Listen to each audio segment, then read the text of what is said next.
boys and girls, and welcome back to Chapter Books with Mrs. Serdechny. I have been reading you The Secret Chicken Society by Judy Cox. Last time I read you chapters 5 and 6. So to recap, at the beginning of chapter 5, Daniel's mom was not happy to have 5 chicks since she only agreed to have 1.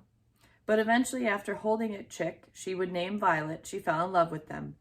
Kelsey named her chick Primrose, Emmy named hers Twinkie, and Tyler named his T-Rex, but then gave it to Emmy.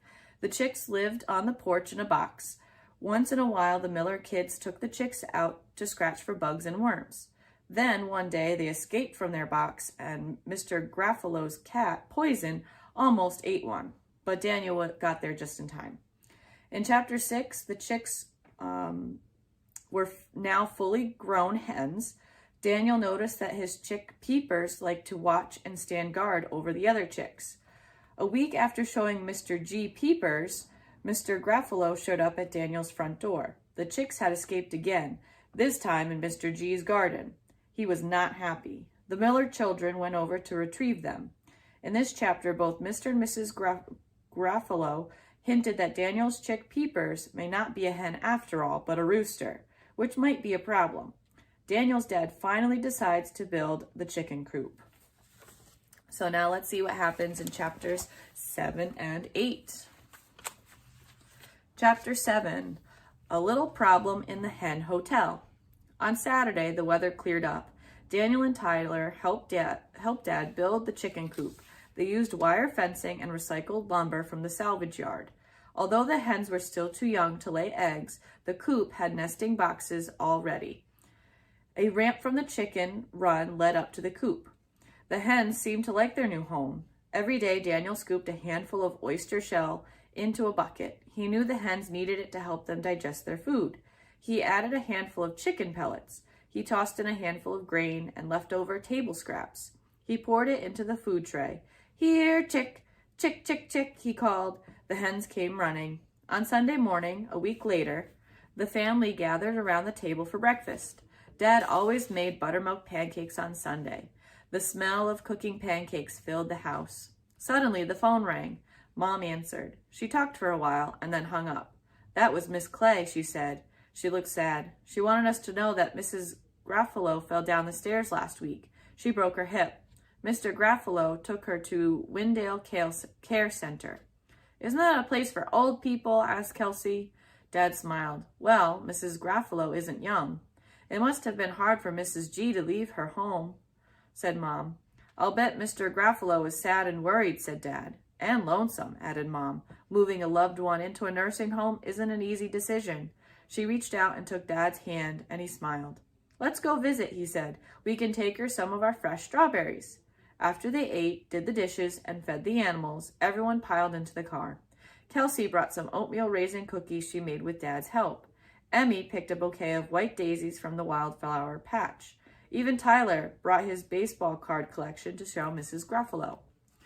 "Wait a minute," said Daniel. "I know what will really cheer her up." He opened the chicken run. The hens scratched for bugs. Daniel scooped up Peepers. He tucked her under his arm. "Daniel," said Mom, "you can't take a chicken to a nursing home." "Why not?" said Dad. "People take dogs, therapy dogs. It's good for the patients. Why not a therapy chicken?" Mom made a face, but she let Daniel bring Peepers. Mrs. Graffalo sat in a wheelchair in a big room at Windale Care Center. She looked thinner than Daniel remembered. Soft music played. The room smelled like boiled cabbage and cleaning stuff. Mrs. G's face lit up when she saw them. Mrs. G liked the strawberries. "So ripe," she said. She ate one of Kelsey's cookies. "Delicious." She sniffed Emmy's slightly wilted bouquet. "I miss my garden." She admired Tyler's baseball cards. But the hit of the day was Peepers. Daniel put her in Mrs. G's lap. She nestled right down. "Bark, bark," she clucked softly. All the residents came over to see her. When their visit was over, Miss Benton, the director, walked the Millers to the door. "Thank you for bringing Peepers," she said. "Our residents love animals. Many of them grew up on farms. We built this place in the country so they can have a vegetable garden and bird feeders." She pointed to the yard. A miniature barn sat empty. "Someday we hope to have animals, a pet goat or maybe a lamb." Miss Benton waved goodbye as they climbed into the car. Please come again, she called, and bring Peepers. The next Friday was the last day of school. Daniel said goodbye to Mrs. Lopez. Have a great summer with your chickens, she said. She gave him his report card and a hug. Daniel grinned. I will, I will. Daniel's backpack bounced on his back as he raced home from the bus stop. He paused at the Graffalos' house. He missed Mrs. G. Dot and Dash raced up the sidewalk, looking for trouble. Their leashes dragged behind them, as usual. Miss Clay was in hot pursuit. Come back, boys, she yelled, waving her arms. The poodles didn't even look back. That afternoon, Kelsey and Daniel sat in the treehouse making plans. Emmy was too young to climb up in the treehouse. She sprawled on the grass underneath. Every now and then she flung a twig up, but she was too little to hit anything. They watched the hens. With Mom's permission, Daniel left the gate open so the chickens could forage in the yard. Keep an eye on them, she said. Don't let them get into Mr. Graffalo's garden again. Now they lay on their stomachs in the treehouse, looking over the edge. They watched the flock below. Summer vacation? Boy, oh boy, said Kelsey dreamily. I'm going to teach Primrose to do tricks. We could have a traveling circus, a chicken circus. I'm going to start an egg business, said Daniel. He sucked on a piece of sweet grass. Let's see, we have 5 hens, and if each hen lays 1 egg a day, 7 days in a week, 1 egg per chicken, he wrote on his palm with a twig, that's 35 eggs in a week. I'll be rich. I'm going to fix up my old red wagon and give Twinkie and T-Rex rides, said Emmy. Hey, said Kelsey, maybe we can teach the chickens to pull it. Maybe we can build a pond and a diving board. We can teach them to do high dives. People would pay lots of money to see that, I'll bet, and we could start a chicken club. We could join 4-H and enter the chickens in the county fair. I'll bet they would win lots of blue ribbons. There can't be any prettier chickens than ours. Daniel gazed at the flock proudly. Primrose strutted through the backyard. Her white topknot quivered with every step. She stopped to scratch the dirt, kicking her foot out behind her. With a pleased cluck, she hunted for slugs. Violet, the big gray hen, spotted a grasshopper. She cocked her head. First she peered with one eye, then with the other. The grasshopper hopped. Violet squawked. Daniel chuckled. Twinkie and T-Rex stood at the water dish. Twinkie dipped her beak into the water. She put her head back to let it trickle down her throat. Then T-Rex dipped her beak. Up and down they went, like an old-fashioned drinking bird toy Mrs. Graffalo kept on her windowsill. Daniel thought Peepers was the prettiest. Even though she was the smallest chicken, her red comb was the biggest. Her long, curly tail feathers shone. As Daniel admired her, Peepers flew up to the roof of the chicken coop.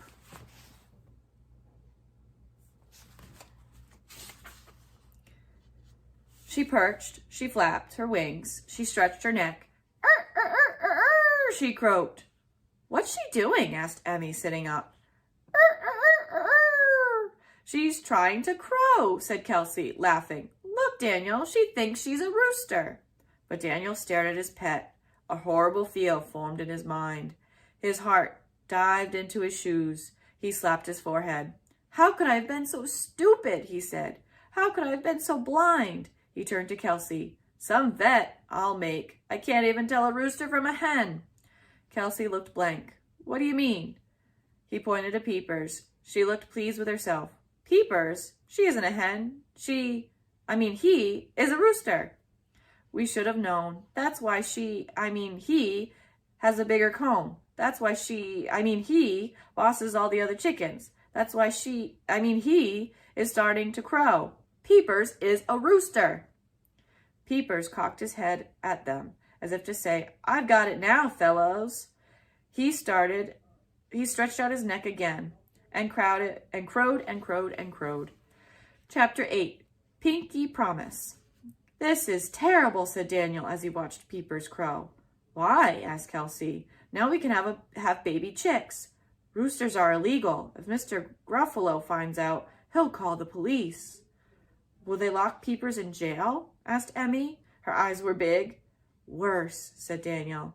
We've got to save him. Protect him. I know, we can disguise him, said Kelsey.